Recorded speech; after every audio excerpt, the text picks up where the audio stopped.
the common mistakes that we tend to make when we are writing proposals or when you're responding to our proposals. Now, when we are writing proposals, many times we tend to focus on what we want to do instead of why we want to do it. There's a very big difference between those two things. What you want to do, you want to do trainings for the women. You want to help women to achieve this. So that is what you want to do. But why do you want to do it? Why is your project important? What will happen if this project happens? What will happen if it does not happen? So focusing on why, as you write your proposals, always have in mind, the donor is not interested so much in what is important. And of course, you must have a clear plan of what you're going to do. But what sells, the selling point of your proposal is the why. The why must come out very clearly. How are you going to transform, maybe if it's women, how are you transforming their lives? What is the impact of your work? What are the outcomes? Relating it to the bigger picture, relating your work to, for example, for your work, you need to be looking at how are you contributing to the within the economic space, the development world. For the issue, are you addressing gender inequalities? How are you improving even the GDP of the country? There are so many ways you can connect your work and give a very big picture and show how, by what you're going to do, may look, when you say what you're going to do may look obvious. I mean, everyone is doing trainings, everyone is increasing, improving networks, connecting you with other people. Everyone is doing that. But the key thing that the donor wants to see is what will be the impact of that work. So when you write your proposal, when you read it, if you cannot figure out why, if someone cannot get that picture, then that is not a good proposal. So keep that in mind. Number two, we want to tackle too many problems with one project. So you write your proposal, like you have 4 objectives, big objectives. Now you want to make sure your proposal tackles all of them. At times, it is not possible. And the reality is there's no single proposal that can be able to tackle all your problems. We have so many problems, and I'm sure if you list all your problems, there are so many that we want to address. We have so many things that we want to help women to achieve. If you're going to do women empowerment, there are too many problems that we have to be able to address. But no single proposal can do all this. So at times it helps to be very specific. This time around, we are going to just address issues to do with market access and nothing else. Although also it depends on the donor. What is the donor interested in? At times when they release calls for proposals, they are very specific on what they want to see. So depending on what they say, then you can broaden, and depending also on the amount of money. But as a general rule, try to be as specific as possible. The more specific you are in a proposal, the better for you. The more clear you are, this is exactly what we are going to do. This is a problem that you attack, and you analyze your problem very well. You understand it, you contextualize it. We'll talk about it later. So looking at being specific, not being everywhere, not wanting to address all the problems. So the narrower you are, the better for you. The other thing, we tend to apply a known or conceived intervention to a problem. So we have been doing things, in one similar, for a long time, we've been implementing projects. So what tends to happen is it's very difficult for us at times to get out of our space and think beyond, what we have been doing. Think about innovative approaches. So because donors want to see something new, they want to keep saying we are moving. We are not asking money for the same kind of things that we have been doing all through. So thinking through different approaches as time goes. Right now we have a lot of technology issues, digital space. Thinking outside the box, how can we come up with more different approaches and more innovative ideas? So when you bring up these ideas, donors are more attracted to such kind of things. Then you need to be able to propose approaches that you can demonstrate capacity to implement. And this is also a big challenge, because what happens, we have very good ideas, we are very innovative, but then also remember, you must be able to demonstrate that you have the capacity to implement that innovative idea. But this is where I keep saying, that is where we need to think around partnerships. So Partnerships are very important. If you're talking about very high-tech issues that requires maybe people in the who really understand, technology, then you need to show we are going to partner with this, whether it's a private institution, whether it's through consultancy, but you need to show that you're bringing in this capacity. Because if the donor looks at your history and they cannot see they cannot see that capacity, then they may wonder, how are they going to actually implement? So partnerships are very important, and being able to demonstrate that you have the capacity, even if you don't have prior experience, you can be able to demonstrate through partnership, through consultancy agreements, MOUs with different people. The other thing is applying for maximum amount irrespective of your capacity. And this is a very common mistake, because you find calls for proposal always have a maximum amount, and we are human beings, we want the most out of everything.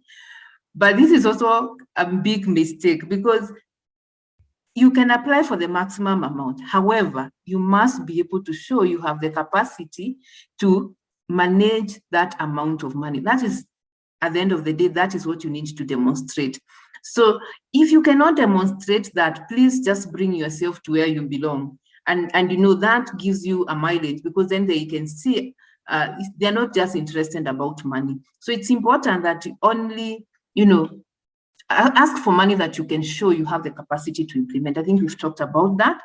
Then there's also the tendency to focus so much on the proposal writing that at times you forget other fundraising components in an organization, networking, institutional capacity. What I have also found is that some organizations, they're very new, they're not known by anyone. So all they do is write proposals and write proposals and write proposals. And so I think that is not necessarily a good focus. You need to be able to balance it out. Actually, what I have seen work very well is networking. It's going to these meetings, stakeholders meeting, talking about what you are doing, raising your issues, being recognized. Then from there, especially if you're not very well known, you may identify another partner who may be having funding.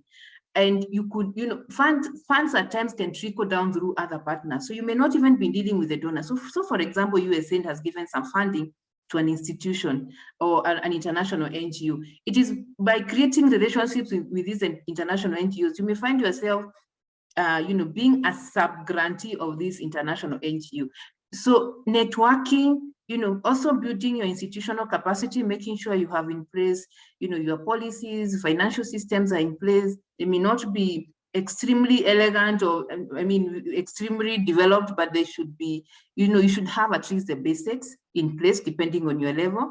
So that also is very important, because donors want to fund institutions with some level of capacity. And on the other hand, they want people who are known, so you need to really also invest in networking. That's what I'm saying. As you do your proposals, you also need to invest in networking. Is equally important.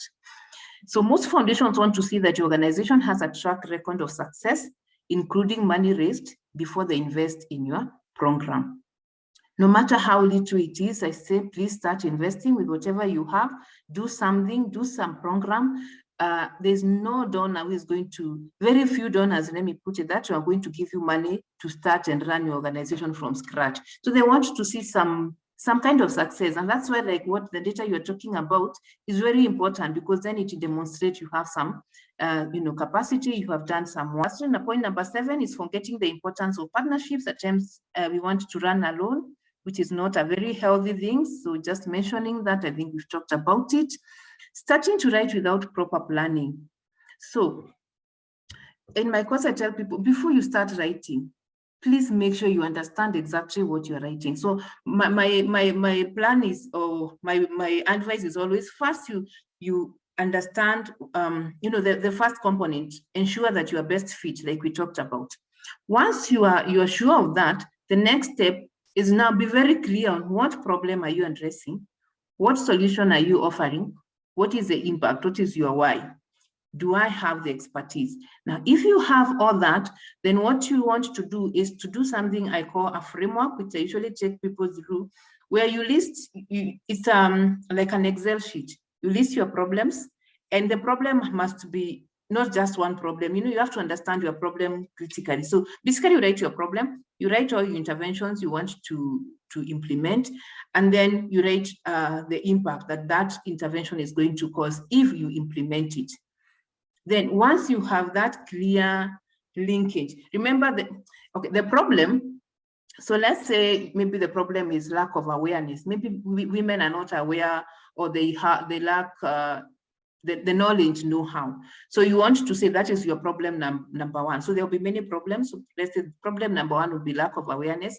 So then the question will be, so what are we going to do about this lack of awareness? So there has to be a link. That's what I'm trying to explain to you or to show you. So lack of awareness, so the intervention here maybe will be doing some kind of whether it's media advertisements, or you want to do some sessions with them, awareness creation. So there'll be interventions around awareness creation.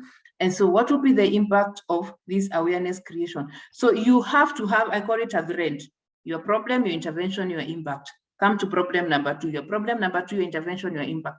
So once you have a thread of all those things, and now you are clear, this is what you want, this is what I want to do, then you can start writing. Because now as you write, it's a connection, there's a connection. So the problem or the mistake I see a lot is we sit down, we agree we are going to do a proposal, then we decide Sibyl is going to do the problem, and then Leah is going to work on the many intervention, and then I don't know who else is going to work on the project description. There's no such a proposal. I can tell you, there's no way that proposal is going to work. What you can do first is to have that Excel sheet with all those linkages. Once you have that, maybe then you can divide the work. But what I'm trying to say, a proposal is a very connected document. There's a thread running across. The problem informs the objective informs the intervention informs the impact, and all that. So it's not something that you can just decide you're doing in separation. It's a very connected document. So you first of all must have a very clear plan outlined to guide, if at all you're going to divine that work, to guide everyone, so that all of us are reading from one book. I hope that's clear. The other problem that I see a lot is people tend to also engage consultants to design, to write, to submit, to do everything for them. Basically, proposal writing is teamwork. Everyone needs to be involved. And as an organization, you understand your issues. I'm not saying you cannot engage a consultant. You can. But if you're engaging a consultant, remember you are responsible for this proposal. At the end of the day, you guide the design, you guide every step. So the consultant is bringing in ideas, but remember at the end of the day, you are the one who understands the program much better than the consultant. So you have to be present. You have to work as a team. You have to guide them. You have to tell them what you think will work, what will not work, and then they can help you now to put it together, and to do the submission. But you have to be part of it. There's nothing like, you just let everything run with the consultant. It never works well. So that's another common mistake. And of course, poor time management. A proposal is released, or a call for proposal is released. There's 1 month to submit the proposal. 2 weeks are down the road, nothing has been done. So what happens the last 2-3 days? And I've seen people try to put a proposal together the last 3 days. At times it's not worth, it's actually waste of your resources and energy. It's important that you think through, you write the proposal, you read through, you rethink. Even for me, when I write, I keep changing. I wake up today with a different idea. I write today, tomorrow I come, I review, I come up with something different. So it needs time. Proposals need time. One time I went for a training by USAID, and they said, if you have not seen a release for what they call them the RFPs, or currently they're calling them NOFOs. Anyway, but all of them just call for proposal. If you've not seen their call for proposal, not even seen, if you've not heard about their call for proposal, they usually inform people they're going to release a proposal, like at times even 6 months before. And they were saying, if you have not heard about it 6 months before, and then now you have seen the actual call and you want to respond, you're already too late. Before it is out, you need to be aware, to start preparing, to see whether you need partnerships, so that by the time they are releasing their call, you are writing. Actually, in many cases, you should have already started writing. So in short, it requires time. Not all of them, of course, some are huge, some are small, depending on the size, but generally, even the smallest concept, for you to conceptualize, think through, see whether that trend is working, review it, come back. It requires time. So let's plan for proposals. Let's plan well so that we end up with good proposals.